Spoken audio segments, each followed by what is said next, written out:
ദൈവത്തിൻ്റെ തിരുനാമം വാഴ്ത്തപ്പെടുമാറാകട്ടെ. എന്നെ കേൾക്കുന്ന എല്ലാ മാന്യ ശ്രോതാക്കൾക്കും വേഗം വരുന്നവനായ യേശു ക്രിസ്തുവിൻ്റെ നാമത്തിലുള്ള വന്ദനത്തെ അറിയിക്കുന്നു. ഇന്ന് ഈ വൈകിയ സമയത്ത് ഒരു തിരുവെഴുത്ത് ചിന്തിക്കുവാൻ കർത്താവിൽ ശരണപ്പെടുകയാണ്. വിശുദ്ധ പുതിയ നിയമ പുസ്തകത്തിലെ രണ്ട് കൊരിന്ത്യർ ലേഖനത്തിൽ അതിൻ്റെ 8-ാം അധ്യായം അതിൻ്റെ 12-ാമത്തെ വാക്യം ഇങ്ങനെ വായിക്കുന്നു: ഒരുത്തന് മനസ്സൊരുക്കമുണ്ടെങ്കിൽ പ്രാപ്തിയില്ലാത്തതുപോലെയല്ല, പ്രാപ്തി ഉള്ളതുപോലെ കൊടുത്താൽ അവന് ദൈവപ്രസാദം ലഭിക്കും.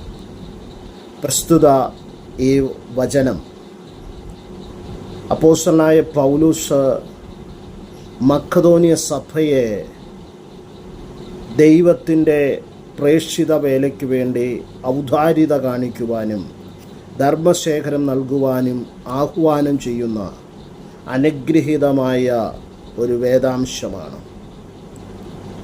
എന്താണ് മക്കതോനിയ സഭ എന്ന് നമ്മൾ പഠിക്കുമ്പോൾ, മക്കതോനിയ സഭ അവിടെ വായിക്കുന്നത് ഇങ്ങനെയാണ്: അവർക്ക് ദൈവകൃപ ലഭിച്ച സഭയാണ്.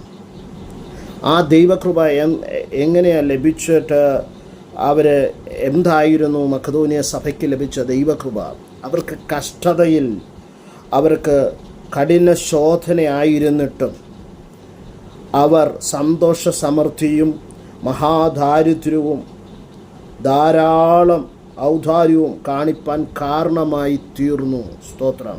അവരുടെ ഒരു ക്വാളിറ്റി, അവരുടെ ജീവിതത്തിൻ്റെ സാഹചര്യങ്ങളെല്ലാം ഒന്നും നല്ലതല്ലായിരുന്നു. അവർക്ക് നന്ന് എന്ന് പറയുവാൻ കഴിയുന്ന, അല്ലെങ്കിൽ ഞങ്ങൾക്ക് എല്ലാ സാഹചര്യവും അനുകൂലമെന്ന് പറയുവാൻ കഴിയുന്ന ഒരു സാഹചര്യമല്ലായിരുന്നു.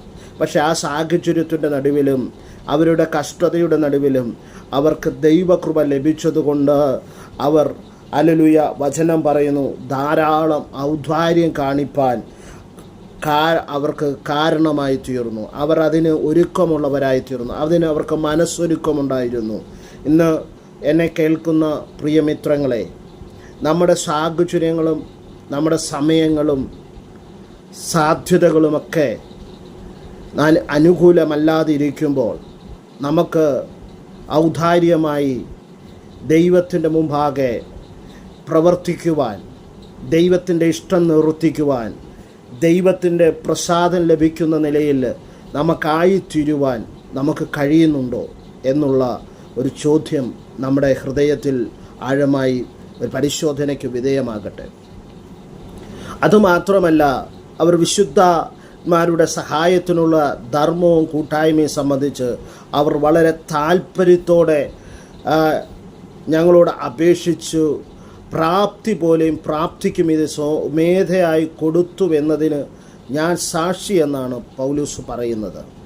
അപ്പം അവർക്ക് പ്രാപ്തി ഉള്ളതിനേക്കാൾ ഉപരിയായിട്ട് ഹല്ലേലൂയ വിശുദ്ധന്മാരുടെ സഹായത്തിനുള്ള, യെരൂശലേമിലുള്ള ദൈവഭക്തന്മാരുടെ ഹല്ലേലൂയ സഹായത്തിനുള്ള ഔദാരിക ധർമ്മം കൊടുക്കുവാൻ, അവരുടെ നിലനിൽപ്പിന്, അവരുടെ ആത്മീയ ഹല്ലേലൂയ ശുശ്രൂഷയുടെ നിലനിൽപ്പിനൊക്കെ കൈത്താങ്ങലായി തീരുവാൻ ഈ മക്കതോനിയ സഭയ്ക്ക് അവരുടെ സാഹചര്യങ്ങളും സാധ്യതകളുമൊക്കെ ശൂന്യമായിരിക്കുമ്പോൾ തന്നെ ഔദാര്യമായി ദൈവത്തിൻ്റെ മുമ്പാകെ കൃപ കാണിക്കുവാൻ, പ്രാപ്തിയില്ലാതിരുന്നിട്ട് പ്രാപ്തിക്ക് മീതെ സ്വമേധയായി യത്നിക്കുവാൻ, കൊടുക്കുവാൻ അവർക്ക് മനസ്സുണ്ടായിരുന്നു. അങ്ങനെയുള്ള മനസ്സൊരുക്കമായിരുന്നു മക്കതോനിയ സഭയിലുള്ളവർക്ക്. സ്തോത്രം. അപ്പോൾ ഇന്ന് രാത്രി ഈ ദൈവവചനം കേൾക്കുന്ന നമ്മൾ ദൈവത്തിനു വേണ്ടി പ്രവർത്തിക്കുവാൻ സാധ്യതകൾ ഉളവാകട്ടെ. ഹല്ലേലൂയ. എൻ്റെ കരങ്ങളിൽ എന്തെങ്കിലുമൊക്കെ ഉളവായി വന്നിട്ട് ഞാൻ ദൈവത്തിനു വേണ്ടി പ്രവർത്തിക്കുവാൻ എന്നല്ല.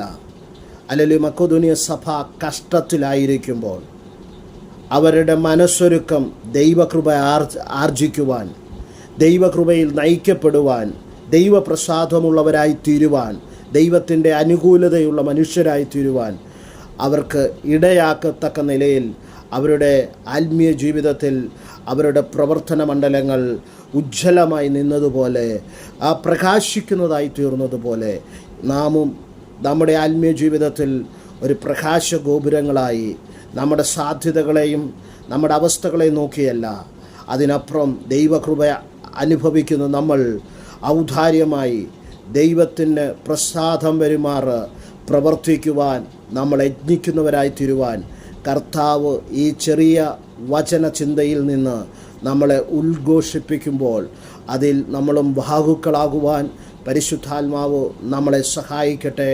എല്ലാവരും ഈ തിരുവെഴുത്തുകളാൽ ദൈവം ആശീർവദിക്കട്ടെ. ദൈവപ്രസാദത്തിനു വേണ്ടി നമ്മുടെ ആത്മീയ ജീവിതത്തിൽ നമ്മുടെ വ്യക്തിപരമായ പ്രവർത്തികൾ അനുകൂലതയായി മാറട്ടെ എന്ന് ക്രിസ്തുവിൽ ആശംസിച്ചുകൊണ്ട് വാക്കുകൾ നിർത്തുന്നു. ദൈവം തിരുവെഴുത്തുകളാൽ അനുഗ്രഹപൂർണ്ണമാക്കി തീർക്കട്ടെ. God bless you all.